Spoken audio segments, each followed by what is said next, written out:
আসসালামু আলাইকুম সবাইকে, আশা করি সবাই ভালো আছেন। আলহামদুলিল্লাহ, আপনাদের দোয়ায় অনেক ভালো আছি। সকল প্রশংসা মহান আল্লাহ রাব্বুল আলামিন। তিনি পরম করুণাময় এবং অত্যন্ত দয়ালু। তিনি চাইলেই সব কিছু পারেন। তিনি সব কিছুর মালিক। তিনি অবশ্যই এত সুন্দর পৃথিবী সৃষ্টি না করলে আমরা আসলে এই এত সুন্দর পরিবেশ দেখতে পেতাম না। সুন্দর সুন্দর প্রকৃতি এখানে দেখতে পাচ্ছেন। এটা কিশোরগঞ্জের একটা হাওরের এলাকা, ঠিক আছে। এটা মিঠামইন কিশোরগঞ্জ অবস্থিত।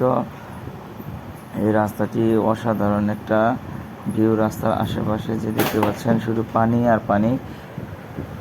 এখানে না আসলে আপনারা কেউ বুঝতে পারবেন না যে এটা কত সুন্দর একটা জায়গা, ঠিক আছে। এখানে প্রচুর পরিমাণে ছুটির দিনে মানুষ ভিড় করে, ঠিক আছে।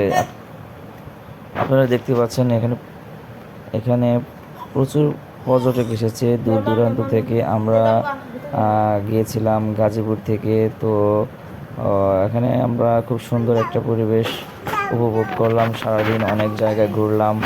সকালে আমরা গিয়েছিলাম পাগলা মসজিদ, ঠিক আছে। পাগলা মসজিদ হয়ে আমরা এসেছি মিঠামইন কিশোরগঞ্জে।